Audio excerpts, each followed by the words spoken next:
How's that the conference Wi-Fi holding up? Is it good, bad, indifferent? Good. Good. Wow, that's quite a change. I mean, how's that for an introduction question? But it is a serious one because I've been to so many conferences lately where everyone has Dropbox and everything turned on by default, which absolutely kills the Wi-Fi, which is unfortunate. So people didn't literally have any way to communicate with one another, especially if they're dealing with data roaming charges and so forth. So let me ask you a question then. So if we didn't have reliable Wi-Fi, how would we really share data with one another that wouldn't eat up our data plan? Is there such a way? And the answer is yes. We have a notion called the peer web, and what we're going to be talking about today is really kind of the beauty of it all. So it's certainly not new when we talk about the peer web, but it's certainly come to light given the privacy concerns that a lot of people have, where our devices are sending out X number of data just at massive, massive volumes. And who's reading it, quite honestly? Who's collecting it? Who's doing something with it? And that's a big concern. I mean, certainly the Edward Snowden affair brought a lot of that to light in terms of what people were collecting and what people were doing with it. So that's kind of why I'd like to have people think a little bit more about the peer web and what we can do with it, so you can truly say that you own your data. Now, I like alternative titles for my talks. So, for example, here of how I stopped worrying about internet connectivity and learned to love the pure web. And it really is important to me as I've grown as a developer and as I've grown as more of an ethical developer over time. And as stated, I do work for this particular company here, where we just add a little bit of metal to what we do. And I work in a group called the Developer Experience, and in particular the Partner Catalyst team, where we work on some of the really hardest problems that the community has. In particular, the peer web and lack of connectivity is definitely one of those things. You would say, well, why not Azure everywhere? Well, that's just not a consideration that many people have, especially when they're dealing with places that have absolutely no internet connectivity overall. So, who am I? Well, I am a principal software engineer at Microsoft, and yes, I did bring the hat just in case people wanted to see it in action. And I am a self-described, what I will call myself, an open sourcer, in that everything that I do at Microsoft is open source. Everything is either on my own repo, on the Thali Project, which I'm talking about today, or the reactive extensions, which a lot of people know me for already. And I'm pretty unoriginal when it comes to finding me on the internet, so feel free to ping me whenever possible. So let's get down to things. Let's talk about the Internet of Things. What does it actually mean? I mean, it means this gigantic term of, oh, I don't know. It means refrigerators. It means, connected this, connected that, or does it? Well, so it really does. It really it says, okay, anything from from a thermostat to your refrigerator to this little microprocessing board that might have onboard communications. It's really about how things talk to one another and how they share data. So they're all connected in some sort of way, whether it's the internet or not. But when we come to things like home automation and so forth, you have perfect Wi-Fi, you have perfect connectivity. If you want to build something custom, pretty much any board will do. To me, I like to dream big. I like to dream about big possibilities in the Internet of Things space. So to me, a lot of these things like this aren't very interesting. But it does bring up a valuable point, though, is the planned obsolescence of a lot of these things that are coming down the line. When we buy a thermostat, when we buy a connected refrigerator, how long are those things going to last? our parents' generation, the generation before that, would buy a refrigerator for 20, 40 years. Well, in the Internet of Things space, well, you have so many other things to worry about, connectivity, privacy, and so forth. How often are they going to become out of date? And that's a big worry, at least to me, of why it keeps me up at night, especially with security. If, for example, you have a Nest that's 5 years old and Google decides to discontinue support for it, well, you could be easily hacked. That's a problem. But what I really want to talk about is more of the democratization of the Internet of Things at a more personal level. To me, you can't get many more personal than your phone, quite honestly. Your phone is who you are for the most part. And it really serves as kind of this binding for everything that you do. So I think you have a greater chance of revolutionizing the world when you think of these particular things here, your phones, as this sort of hub or this port, as it were. And what's great is the fact that these phones nowadays are just as powerful as your servers were, 5 to 10 years ago. It's got the storage, it's certainly got the compute capacity for a lot of these things. So why aren't we using them for a lot more? Yes, I realize, yes, if you put too much, you might have a hole burn through your pocket just because of battery constraints, but just let's dream big here, is the fact that we can just use our phones and think of our phones as yet another server, and with that, have all of our data in one spot. So let's really talk about some of the big challenges here. Some really hard challenges. So for example, on the project that I'm on, we're actually thinking about these big challenges here. So in this particular case here, what we're talking about is a factory. So factories spend millions of dollars, and they run a very low profit margin in terms of when they install some equipment, they expect it to run for a good number of years, 20 some odd years, on the same server, same sensors, and so forth. The problem comes down to is, the modernization. I want to, modernize my factory floor, but not go bankrupt in the meantime. How do you do that? How do you, say, enable all of these devices to connect to one another and to be able to diagnose them very, very easily? And like I said, a lot of these places, they're not going to touch a lot of their equipment for 20 years. And we've done some calculations where it would be, to wire up Ethernet and Wi-Fi could cost millions of dollars into these places, and then you would have to have the service contracts and everything else added on top of that. So that's not really realistic. And then a lot of the times, these factories tend to be in poorer areas where cell phone reception itself is not exactly a great thing either. But let's imagine here, if I could take this phone that I talked about previously and use that as my central communication hub, where I can walk from machine to machine and start pulling data off of them. And then when I go to an area with connectivity, suddenly things start to, suddenly that whole social aspect, that whole connectivity aspect changes very, very radically, I think. So, like I said, it's just as you're thinking about it on your phone is just as powerful as anything else. But even still, I want to talk about more of the social implications. Quite honestly, is that having something like the peer web also enables, or I would say democratizes communication to the world's poor and underprivileged. In so much so that many people are trying to rectify this by doing Wi-Fi balloons. They're trying to do satellite internet and so forth.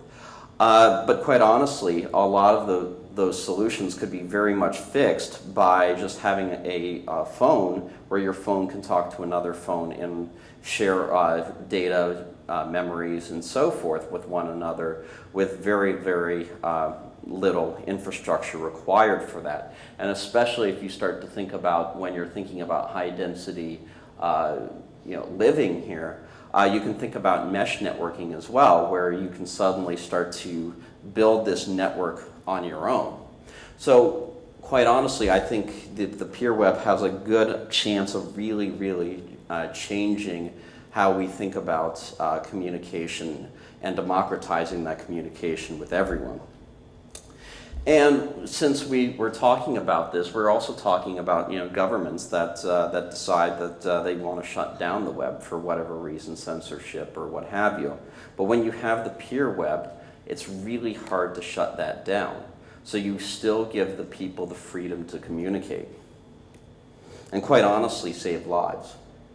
Because what we're talking about here is that you're exposing yourself, obviously, when you have your phone out and it broadcasts any number of pieces of information. We'll get to that later. And really, when you're talking about saving lives, you're talking about minimizing someone's footprint so that they aren't easily found, they aren't easily compromised, and their data stays to their own. So you see a lot of people on social media who will be going out and posting a lot of information and ultimately be found out exactly where they are because of the fact that, once again, they didn't own the data, and B, it quickly identified who they were. So quite honestly, I'd like to build a proposition to you. We believe on the Thali Project that you have a certain set of rights when you're talking about the Internet of Things and privacy and so forth. And that's exactly it. The right to privacy should be absolutely yours. And as part of this effort, what we're doing is we're taking BLE, Wi-Fi Direct, and Bluetooth to provide for local discovery. That is so that you can literally just look out and see who's around you. But we have to keep in mind that there are certain fundamental rights that the individual should have when being able to enumerate who you can discover and who you can send data to. And so kind of some of the building philosophies that we had when approaching this project was using Kim Cameron's laws of identity.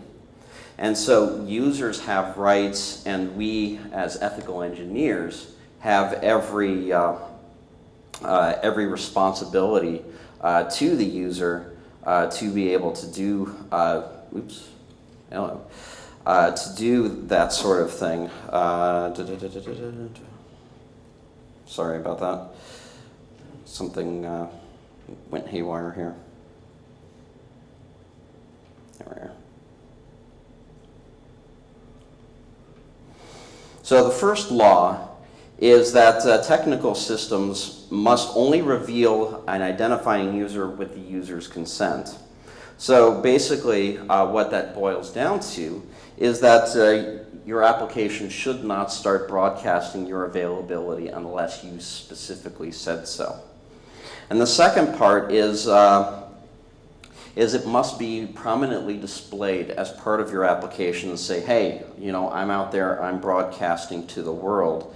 And it must be absolutely in the foreground so that you know exactly what's going on.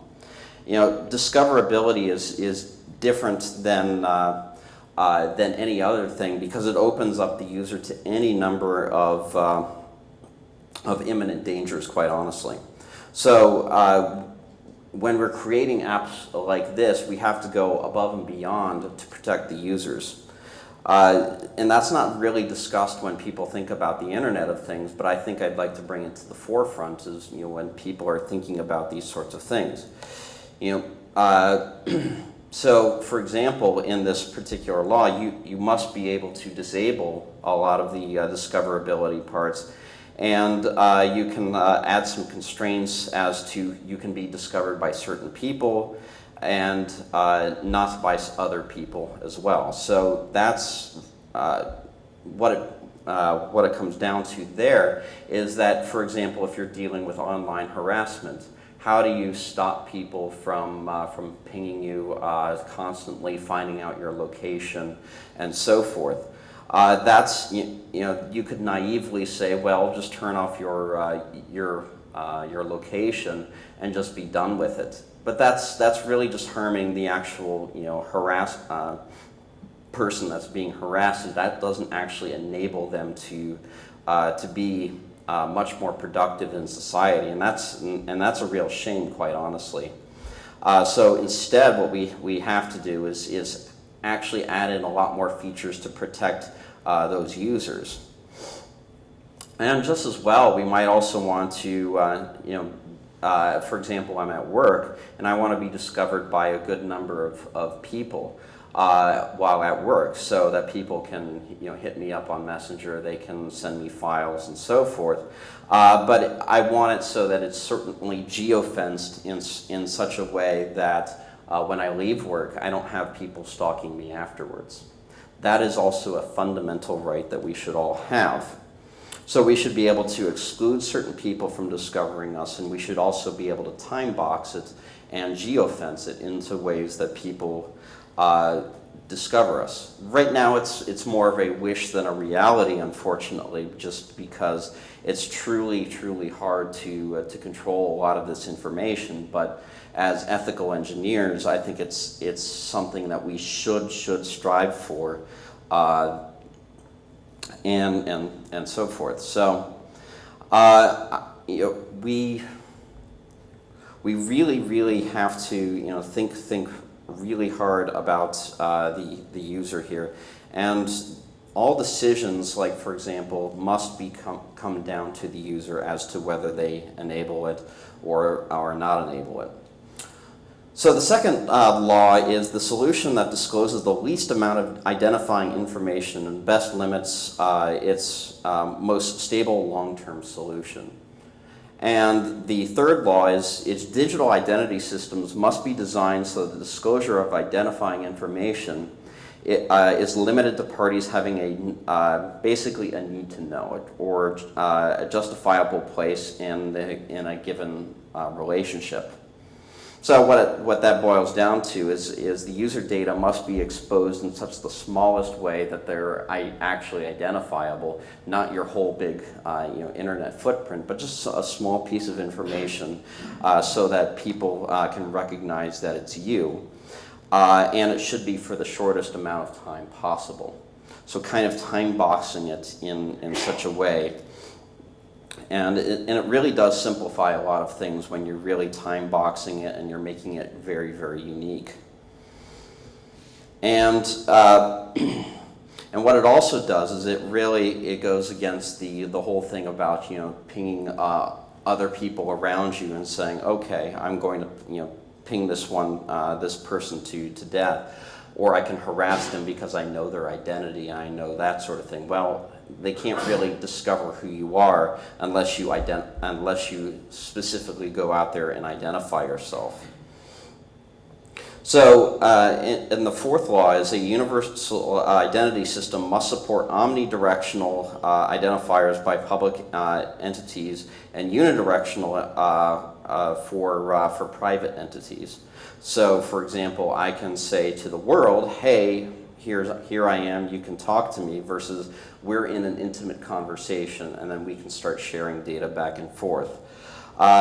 It's obviously fairly practical, when we having a private chat versus saying, hey everybody, I'm over here, let's have a conversation.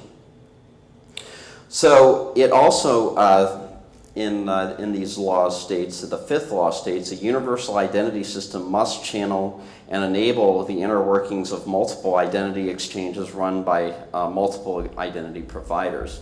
So what that really means is the fact that you don't take over, when you're creating this app, you don't take over the entire system's identity system, that you work well with others. And so basically you bar other people from communicating. That's far from ideal. And so it keeps, we have the sixth law, which says the universal identity metasystem must define the human to be a component of the distributed system. Well, that's a really hard one to really compute, because you're like, that's going to take a lot of user training for them to really understand what the implications of sharing the data is. And then finally, the last one is the unifying metadata system must guarantee users a simple, consistent experience while enabling the context through multiple operators and technologies.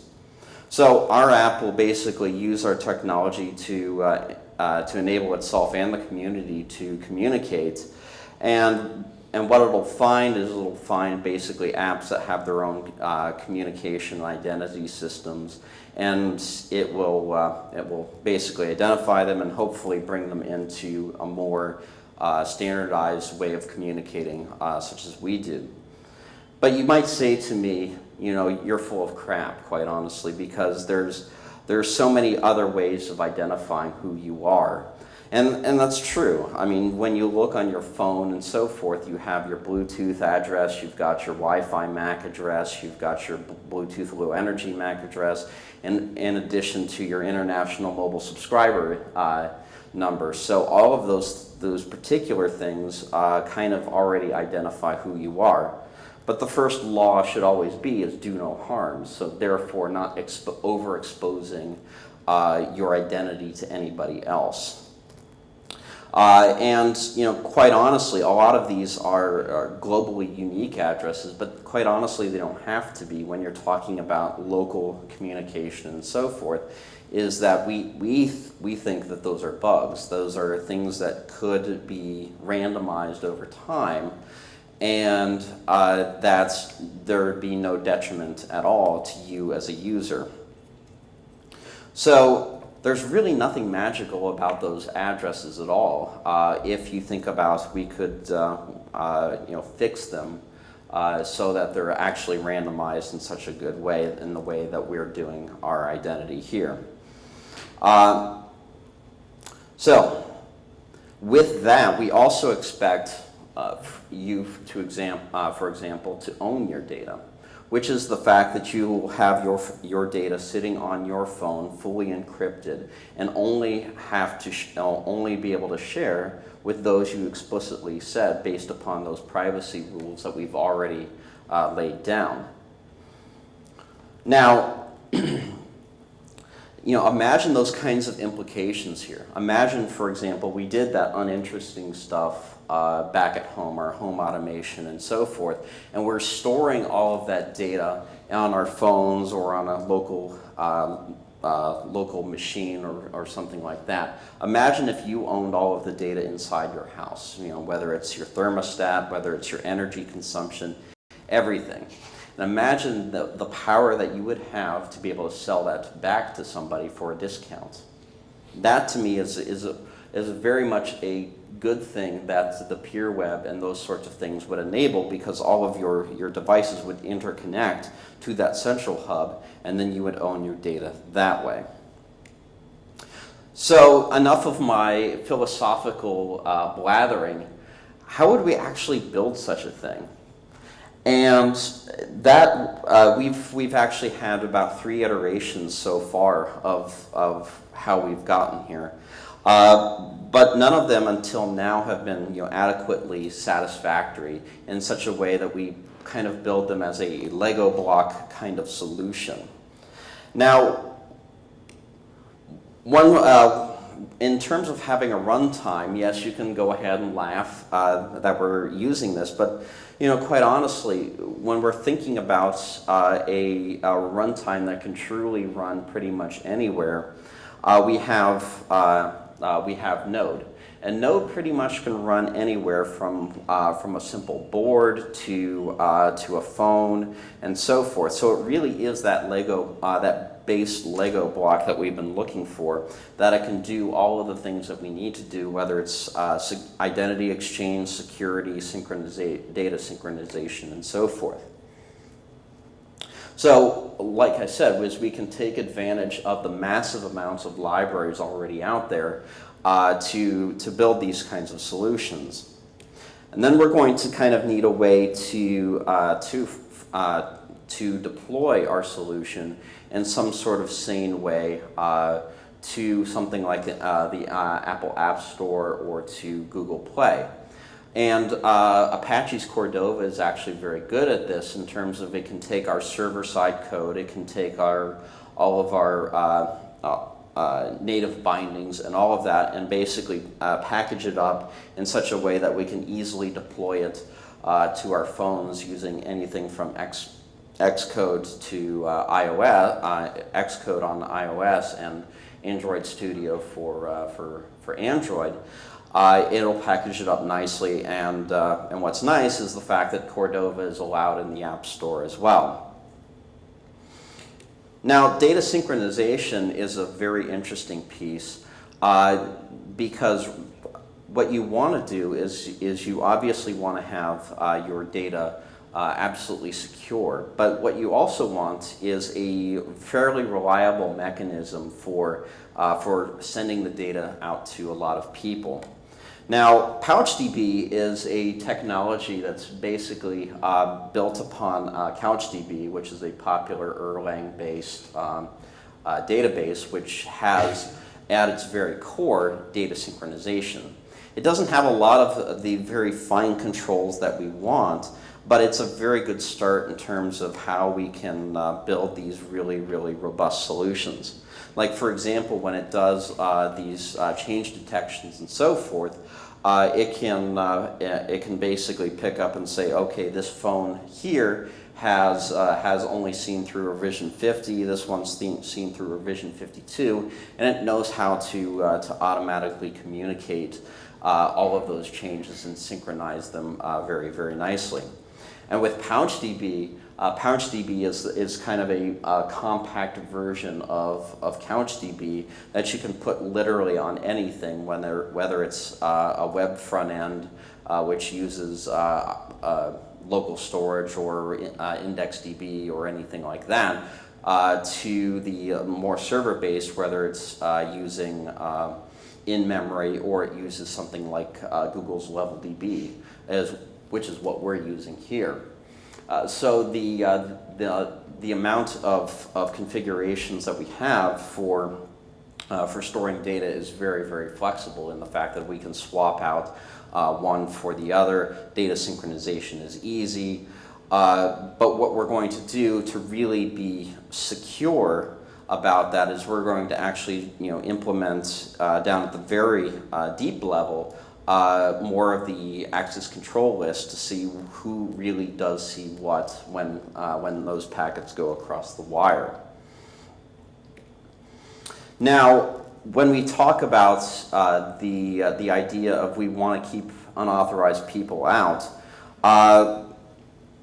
we really want everything to be TLS by default, and everybody is basically given a public key when they install the application.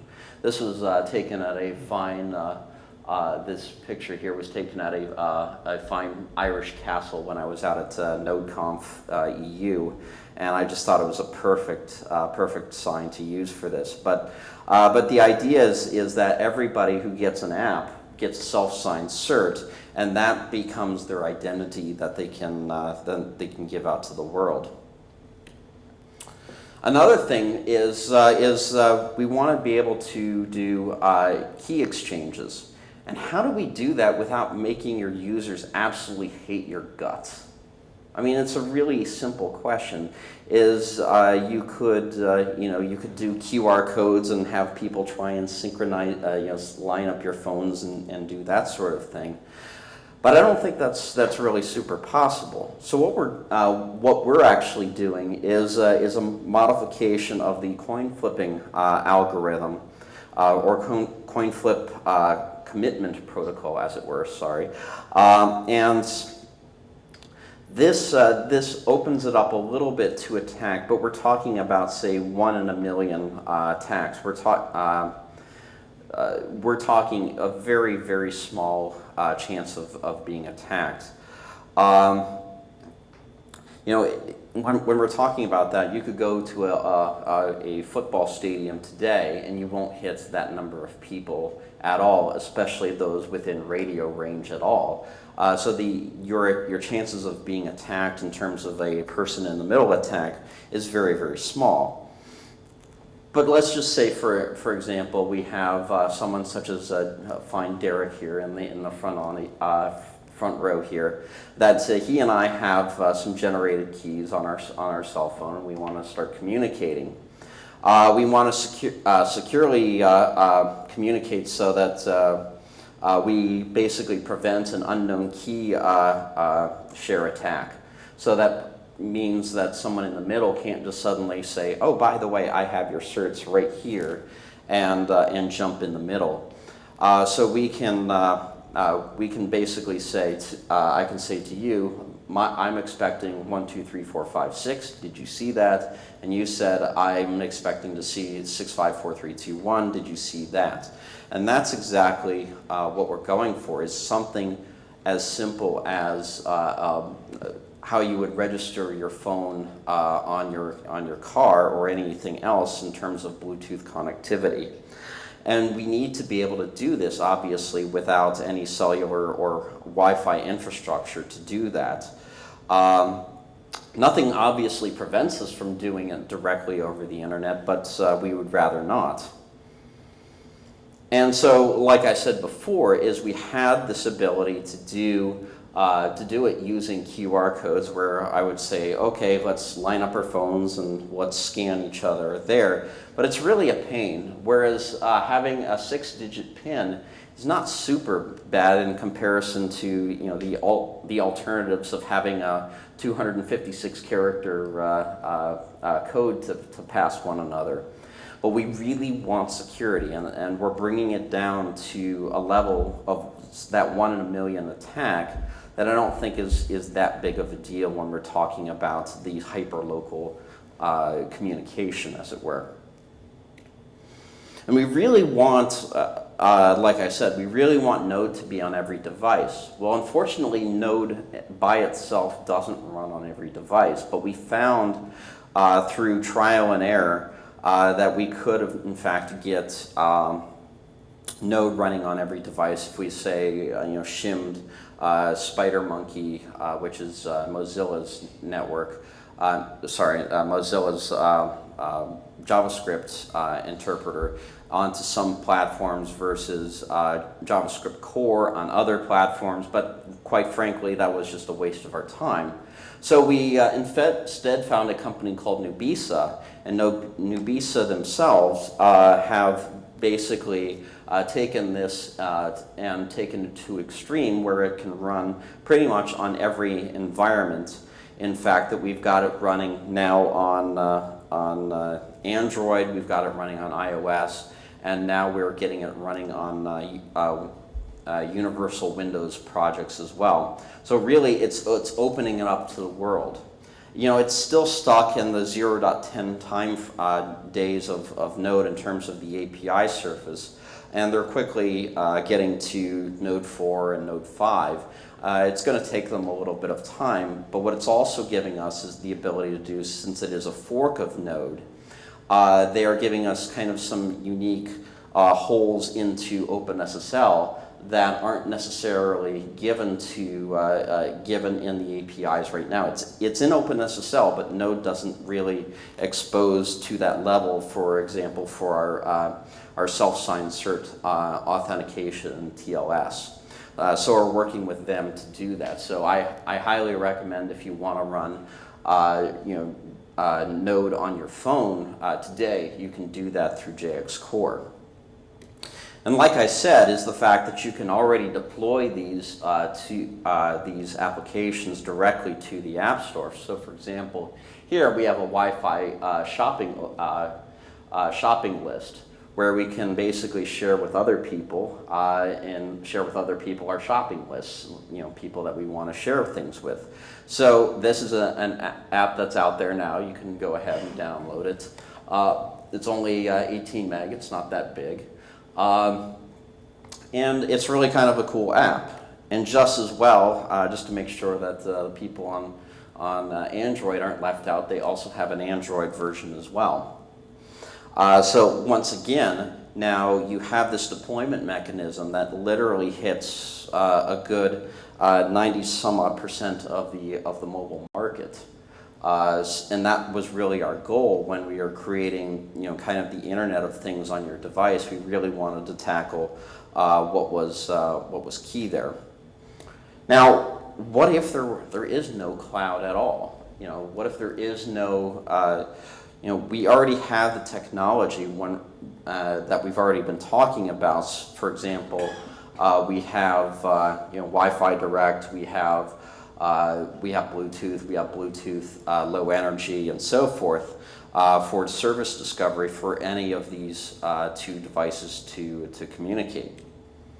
So that actually brings us to what exactly Tolly is. So Tolly, yes, it kind of looks like brass knuckles, but that's our logo. What it really is it's an experimental platform right now for building apps. It's named after the Indian and Nepalese plates called a thali, in which you can serve many types of dishes on many types of foods on a single dish. And it's made up of 6 flavors: sweet, salt, bitter, sour, astringent, and spicy. So, to us, it means like building, bringing in little things for security, bringing in things for privacy, bringing in things for data synchronization and so forth, and building all of these little things into this Thali plate. So that's how we kind of came up with that. And so all of our stuff is there. We are at thaliproject.org, and you can see all of our stuff that we've been doing, which is quite a bit, including a Cordova plugin on how you can actually get started on building it yourself. Now let's actually get into some of the really nitty-gritty details of how we did this, because for each platform presents kind of its own challenges, as it were. But like I said, we're focusing on the biggest markets right now, whether it's iOS and Android. And yes, you don't see any Microsoft logos up here, which is, for a Microsoft guy, seems kind of weird, but we're trying to basically hit the mass market and in fact, Microsoft is doing a lot of development on iOS and Android right now. So for Android, what we do is we do our service discovery.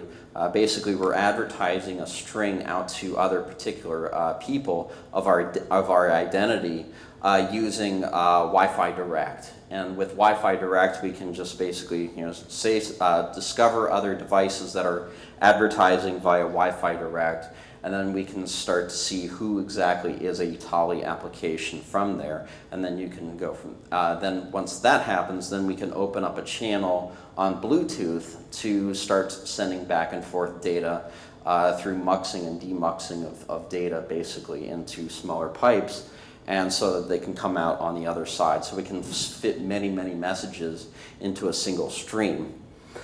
And so we have a shim in the Android layer so that we can talk directly to the Wi-Fi and Bluetooth stacks that basically gets exported as a JX Core plugin or a JX Core native module to be able to do a lot of the low-level communication.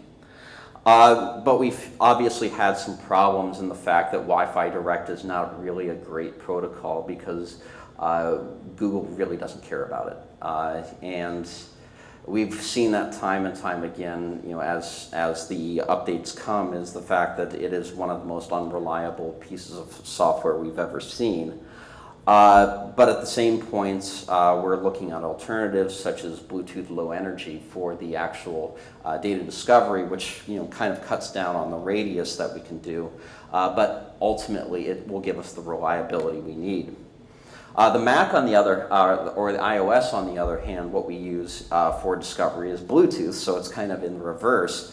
And then what we can do for data synchronization is we use their proprietary Wi-Fi connectivity framework to send data back and forth there.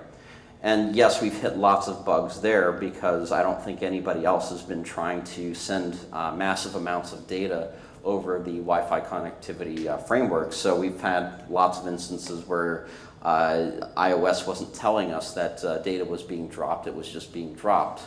So we found a way around a lot of those bugs, and we're able to get around a lot of those. But for them to actually talk to each other is actually right now not possible in the way that we've currently written it. Earlier in iOS versions, they actually allowed Bluetooth communication to be allowed from other types of applications. So, in fact, one of our developers had a game that was actually that could be played on both on Android and on iOS that would talk over Bluetooth. Since then, Apple has been so wise as to put a little blocker to stop that. So we've had to decide on things such as that Android would basically become a Wi-Fi hotspot for you to actually connect to. It's, once again, it's trade-offs that we're looking into, and since we're experimental in this particular phase, it doesn't quite hurt. And where do we go from where we are today? Well, obviously the first thing that we're going to want to do, instead of the more point-to-point communications that we're doing, is we want to start getting into mesh networking and so forth, because of the fact that that if I want to send data across the room, I might have to bounce off 5 or 6 or 7 different people to do that. And so we'll have to get into data quorums and so forth. And we'll get there, definitely. And just as well for talking on local NATs, for example, if we're all on the same internets, most of the time they shut down a lot of those local channels, as it were, so that you can't just do immediate from one person to another. So we'll have Tor hidden services basically to do that, to basically communicate across there. So let me just show you here that Tolly is a real thing, and it actually does work. So I've got right here, I've got a Nexus 9 tablet here, and I've got a Nexus 6 phone also down here. And so I can quickly log in with the greatest password in the world, 1234. All right, so now I can sit here, I can go and create a message here, and I'll say, hello from 6 at Code Mesh. Hit enter. Okay, so it shows up here, and suddenly it also shows up here immediately. So we've already built this so that it automatically just instantaneously refreshes your data. And we're working with a number of partners in building, especially in the more factory scenarios where this just works, where you can send large data, you can send sound files, you can send pictures, any number of pieces of data. But if you would like to play around with it, I'd be more than happy to let people play around with these tablets. So with that, all you really have to do is to get started is to just install JX Core, and then just do a JX npm install Tolly, and that will basically give you the building blocks of how you get started on building one of these apps today. Noticing that it'll have things like identity exchange built in, so that you and I can communicate. We can say that our numbers are X, Y, and Z. That's basically it. So I want to thank you all and open up for questions. Stunned silence, I love it.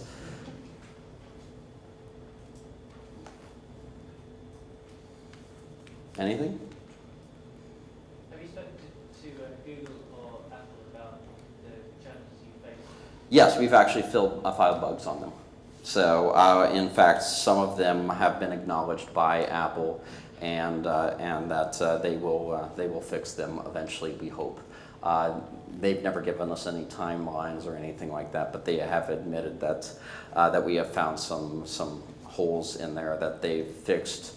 For example, iOS 9 and 9.1, they've progressively fixed some of them.